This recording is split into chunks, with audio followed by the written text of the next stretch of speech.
ഈ തവണത്തെ ബിഗ് ബോസിലെ ഏറ്റവും സ്ട്രോങ്സ്റ്റ് കണ്ടസ്റ്റന്റ് ആരാണ്? അതാണ് നമ്മുടെ ഇന്നത്തെ ചോദ്യം. അപ്പൊ നിങ്ങളെ സംബന്ധിച്ച് ആരാന്നുള്ളത് നിങ്ങൾ കമന്റ് ചെയ്യാം. അപ്പൊ നമുക്ക് ഇവിടെയുള്ള ആൾക്കാരോട് ചോദിച്ചു നോക്കാം അവരെ സംബന്ധിച്ച് ഏറ്റവും സ്ട്രോങ് ആയിട്ടുള്ള ബിഗ് ബോസ് കണ്ടസ്റ്റന്റ് ആരാന്നുള്ളത്. അപ്പൊ നമ്മുടെ വീഡിയോയിലേക്ക് പോകുന്നതിന് മുമ്പ് നമ്മുടെ ചാനൽ സബ്സ്ക്രൈബ് ചെയ്യുക, ഇൻസ്റ്റാഗ്രാമും ഫേസ്ബുക്കും ഒന്ന് ഫോളോ ചെയ്യുക. അപ്പൊ നമുക്ക് വീഡിയോയിലേക്ക് പോകാം.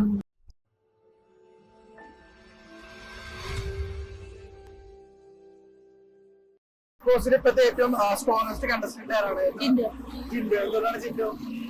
എന്തുകൊണ്ടാണ് ചേച്ചിക്ക് ജിൻഡോനെ ഇഷ്ടം? ജിൻഡോ ചെക്കിന്മാരെ കളിക്കുന്നത് അരകൂട്ടം കൂടിയല്ല, പിന്നെ പറയുന്നത് പറയുന്നത് നന്നായിട്ട് കളിക്കേണ്ടി. ജിൻഡോയുടെ ഫാനാണോ?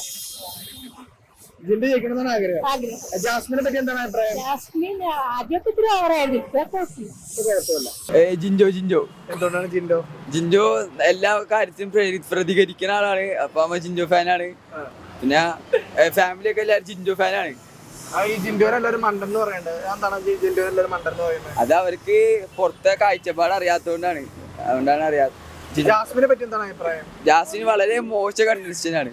കാരണം ഒരു കാര്യം പ്രതികരിക്കലിൽ ഒരു ബന്ധുവില്ലാത്തവരൊക്കെ പറയണം. എന്താണ് അങ്ങനെ പറയാൻ കാരണം? അത് ബിഗ് ബോസ് കാണാനൊക്കെ മനസ്സിലാവും. ഗബ്രി പോയതിനു ശേഷം ജാസ്മിൻ ഒരുപാട് ബൂസ്റ്റ് ചെയ്യുന്നുണ്ട് ബിഗ് ബോസ്. ജാസ്മിനെ ഒരുപാട് സപ്പോർട്ടേഴ്സ് വരുന്നുണ്ട്. ആ ചേഞ്ച് ഫീൽ ചെയ്തു. കാരണം അത് എപ്പോഴും എല്ലാരെയും സപ്പോർട്ട് കിട്ടാൻ വേണ്ടിയുള്ള സംസാരങ്ങളൊക്കെ നടത്തണം. അതുകൊണ്ടാണ് ഇവിടെ നിങ്ങളുടെ കാണാറില്ല വരും. കാണാറില്ലേ? അറിയാവുന്ന ആരാണ് ഇപ്പൊ ബിഗ് ബോസില്? ജിൻഡോനാണ് ഇഷ്ടം. എന്തുകൊണ്ടാണ്? കാരണം ജിൻഡോയാണ് സീൻ പവറാണ്. നിങ്ങളുടെ ഒരു കൂടുതലും അത് എനിക്ക് താല്പര്യമില്ല. അത് കുറച്ച് കാണും. കുറച്ച് കണ്ടത് വെച്ച് നോക്കുകയാണെങ്കിൽ ആരാണ് ഇപ്പത്തെ നല്ലൊരു മത്സരാർത്ഥിയായിട്ട് തോന്നിയിട്ടുള്ളത്? പേര് എനിക്കറിയില്ല. എന്നാലും ലുക്ക് എങ്ങനെയാണ്? പേരെനിക്കറിയില്ല അതിന്റെ. സിജോ ഒക്കെയാണോ? സിജോ പിന്നെ ജാസ്മിൻ ഗബ്രി അവരുടെ ഇതായി പോകും. അവരുടെ കൂടുതൽ കാണാത്തവരെ നമുക്ക് എന്നാൽ ഇഷ്ടമുള്ളൊരു കണ്ടത് വെച്ച് നോക്കുകയാണെങ്കിൽ ഇപ്പൊ സിജോ, സായി കൃഷ്ണ, ജിൻഡോ, സിബിൻ എന്നൊക്കെ പറഞ്ഞവരൊക്കെയാണ് ഇപ്പൊ. ജിൻഡോ ആണ് ഇഷ്ടമായിട്ട് തോന്നിയിട്ടുള്ളത്. നിലവില് എനിക്ക് സിജോനെ കുറച്ചും കൂടി കൊള്ളാം. സിജോ അതുപോലെ തന്നെ ജാസ്മിനും കുറച്ചും കൂടി കുറച്ച് സ്ട്രോങ് ആയിട്ട് എനിക്ക് തോന്നിയിട്ടുണ്ട്. ഗബ്രി പോയതിനു ശേഷമാണോ ജാസ്മിൻ സ്ട്രോങ് ആയിട്ട് തോന്നിയത്? കുറച്ച് ഡൗൺ ആയെങ്കിലും പിന്നെ എനിക്ക് തോന്നുന്നു അവരുടെ ഫാമിലിയൊക്കെ വന്ന് അവരുടെ അച്ഛൻ കുറച്ചുകൂടി കാര്യങ്ങൾ പറഞ്ഞുകൊണ്ടാണ് സ്ട്രോങ് ആയിട്ട് വീണ്ടും കളിക്കണം എന്നുള്ളതാണ് തോന്നല്. കപ്പടിക്കാൻ ചാൻസ് ഉള്ള സിജോ ആണോ? എനിക്ക് സിജോയും ജാസ്മിനുമാണ് എൻ്റെ ഒരു ഇതില്. അപ്പൊ ജിൻഡോനെ പറ്റി എന്താണ് അഭിപ്രായം? ജിൻഡോ നല്ല ഗെയിമറായിട്ട് പുറത്ത് വന്നവരൊക്കെ പറയുന്നുണ്ട്. പക്ഷെ എന്നാലും കുറച്ചും കൂടി ബുദ്ധിപരമായിട്ട് കളിക്കുന്നത് സിജോയും ജാസ്മിനായിട്ടാണ്. കുറച്ചുകൂടി ബുദ്ധിപരമായിട്ടുള്ള ഗെയിമും കൂടിയാണല്ലോ. ഫിസിക്കലി മാത്രം നോക്കിയിട്ട് കാര്യമില്ലെന്നാണ് എൻ്റെ അഭിപ്രായം. അഭിലാഷിനെ പറ്റി എന്താ അഭിപ്രായം? ഫിനാലയിലേക്ക് കയറിയിട്ടുണ്ട്. എന്നാലും കുറച്ചുകൂടി ഫെമിലിയർ ആയിട്ടുള്ള ആളെ എനിക്ക് തോന്നുന്നു ജാസ്മിൻ ആണെന്ന് തോന്നുന്നു. അതെ അതെ, എനിക്ക് അങ്ങനെ ആരും തോന്നിയിട്ടില്ല. ആരുമില്ല. ഇത്ര ഈ 40 ദിവസം കണ്ടായ ഒരാളും ആരും വേണ്ടി തോന്നിയില്ല. അല്ല, ഏറ്റവും കൂടുതൽ റീൽസിലൊക്കെ ആയാലും ജിൻഡോ, അർജുൻ, സിബിനൊക്കെ കയറിയാണ്. ഇവരെല്ലാം ആ മൂന്നെല്ലാം ആരെയാണ് ഏറ്റവും കൂടുതൽ? അർജുനാണ്. എന്തുകൊണ്ടാണ് അർജുൻ? അവനങ്ങനെ എല്ലാത്തിനോടും ഇടപെടാറുണ്ട്. പിന്നെ ആവശ്യമുള്ള കാര്യത്തിന് മാത്രമേ സംസാരിക്കാറുള്ളൂ. ജിൻഡോക്ക് അങ്ങനെ എല്ലാത്തും. ജിൻഡോനെ പറ്റി എന്താണ് അഭിപ്രായം?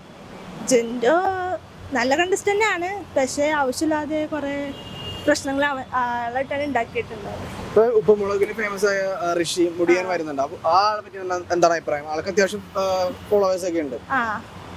പക്ഷെ ഋഷി അങ്ങനെ തുറന്ന് കളിക്കാത്ത പോലെ തോന്നണം. എല്ലാം ഉള്ളിൽ വെച്ച് സംസാരിച്ച് പുറത്തൊന്നും പറയാതെ സൈലന്റ് ആയിട്ട് തോന്നും. ഇപ്പൊ നിലവിലെ ഏറ്റവും സ്ട്രോങ് ആയിട്ടുള്ള കണ്ടസ്റ്റന്റ് ആരാണ്? ഗെയിമറായിട്ട് തോന്നിയിട്ടുള്ളത്? ഗെയിമറായിട്ട് ജാസ്മിൻ ജാഫർ. എന്തുകൊണ്ടാണ് ജാസ്മിൻ ജാഫറിനെ? അവളൊരു പൗരുഷം, ഒരു ബോൾഡാണ്. ഒരുപാട് നെഗറ്റീവ് ആൾക്ക് എതിരെ ഇപ്പൊ എവിടെ നോക്കിയാലും ആൾക്കെതിരെ നെഗറ്റീവ് മാത്രമേ ഉള്ളൂ. എനിക്കെതിരെ പലരും പറയണതല്ല നെഗറ്റീവ്. പെണ്ണുവരെ പല വിഷയങ്ങൾ പറഞ്ഞിട്ടുമ്പോൾ വൃത്തിയില്ല, കുളിക്കാത്തവളാണ്, അങ്ങനെ ഒരുപാട് വിമർശനങ്ങളുള്ള ആളാണ് ജാസ്മിൻ. നല്ലൊരു ഫിറ്റ് ആളാണ്. ബിഗ് ബോസ് മെറ്റീരിയൽ ആണോ തോന്നുന്നു? ബിഗ് ബോസ് മെറ്റീരിയലാണ്. പുറത്തായില്ലല്ലോ ഇതുവരെ. വിന്നറാവും തോന്നുന്നുണ്ടോ? കപ്പടിക്കും തോന്നുന്നുണ്ടോ ജാസ്മിൻ? ഇനിയൊരു 25 ദിവസം കൂടി പോകുമെന്ന് തോന്നുന്നുണ്ട്. കപ്പടിക്കുമില്ലെന്ന് അറിയാൻ പറ്റില്ല ഇങ്ങനെ. അറിയില്ല. ജാസ്മിനാണ് സ്ട്രോങ് ആയിട്ട് തോന്നിയിട്ടുള്ളത്. ജാസ്മിനാണ് സ്ട്രോങ് ആയിട്ട് നല്ല ഗെയിമർ ആയിട്ട് തോന്നിയിട്ടുള്ളത്. ജാസ്മിനോ? Sai secret agent. എന്തുകൊണ്ടാണ് സായി? പുള്ളിയുടെ ഒരു നിലപാടിൽ ഉറച്ചിരിക്കുന്ന ഒരാളായിട്ടാണ് തോന്നിയിട്ടുള്ളത്. അതുകൊണ്ടാണോ സായിയാണ് ഇത്തവണ കപ്പടിക്കുള്ളതാണ്? ആ. സായിനോടാണ്. ആ. എന്താരാണ് ഇപ്പോഴത്തെ? അപ്സര. അർജുൻ. എനിക്ക് തോന്നിയാട്ടോ പുള്ളിക്ക് നല്ല ഓഡിയൻസ് സപ്പോർട്ട് ഉണ്ട്. പിന്നെ പുള്ളി ഇത്തിരി ജെന്യൂനാന്ന് തോന്നുന്നു. അർജുനാണ്. എന്തുകൊണ്ട് അപ്സര? അപ്സര ജെന്യൂൻ ആയിട്ട് കളിക്കുന്നത്. ഇതുവരെയായിട്ടും കളിച്ചത് ജെന്യൂൻ ആയിട്ടാണ്. പക്ഷെ ഇടയ്ക്ക് വെച്ച് ജാൻമണി പോയപ്പം അവരുടെ ഒരു അടി ഉണ്ടായിരുന്നു. എന്നാലും അപ്സര തന്നെയാണ് ജെന്യൂൻ ആയിട്ട് കപ്പടിക്കുന്ന തോന്നുന്നത് അപ്സരയാണ്. ഇവിടെ അർജുനാണ് കപ്പടിക്കുന്നത്. പക്ഷെ ഏറ്റവും ഫാൻസ് ഇപ്പൊ നിലവിലൊക്കെ ജിൻഡോക്ക് ഉണ്ട് തോന്നുന്നു. അപ്പൊ ജിൻഡോനെ പറ്റി എന്താ അഭിപ്രായം? ജിൻഡോ സൂപ്പറാണ്. ജിൻഡോ നന്നായിട്ട് കളിക്കുന്നുണ്ട്. പക്ഷെ പഴയതിനെ വെച്ച് നോക്കുമ്പോൾ ജിൻഡോ ഇപ്പം മുന്നോട്ട് വരാൻ ശ്രമിക്കുന്നുണ്ട്. ജിൻഡോ ശരിക്കും പറഞ്ഞു കഴിഞ്ഞാൽ ഈ മണ്ഡല എന്ന് പറയുന്നതിനോട് പുള്ളിയുടെ അഭിനയം ഒഴിക്കാൻ കേട്ടോ. ചിലപ്പോ പുള്ളി അങ്ങനെ പൊട്ടത്തരം കാണിക്കുന്നത് പുള്ളിയുടെ അഭിനയമാകാം. അതുകൊണ്ട് ആൾക്കാർക്ക് പുള്ളിയോട് ഇഷ്ടം, ഒരു ക്യൂട്ട്നെസ് തോന്നി അതിനുവേണ്ടി ആകാം. എനിക്കറിയില്ല കേട്ടോ. ചിലപ്പോ അങ്ങനെ ഇപ്പൊ ചെളികൾ പറഞ്ഞ പോലെ തന്നെ ഒരു ഇഷ്ടം അങ്ങനെ തോന്നി, അങ്ങനെ ഓഡിയൻസ് സപ്പോർട്ട് കപ്പടിക്കാനുള്ള ചാൻസ് ഉണ്ടോ ജിൻഡോ? ജിൻഡോ കപ്പടിക്കും എനിക്ക് തോന്നുന്നു. അത് എനിക്കറിയത്തില്ല. അപ്സരയാണ് നല്ലതായിട്ട് തോന്നിയിട്ടുള്ളത്. അർജുൻ അടിക്കുന്നതാണ് തോന്നുന്നത്.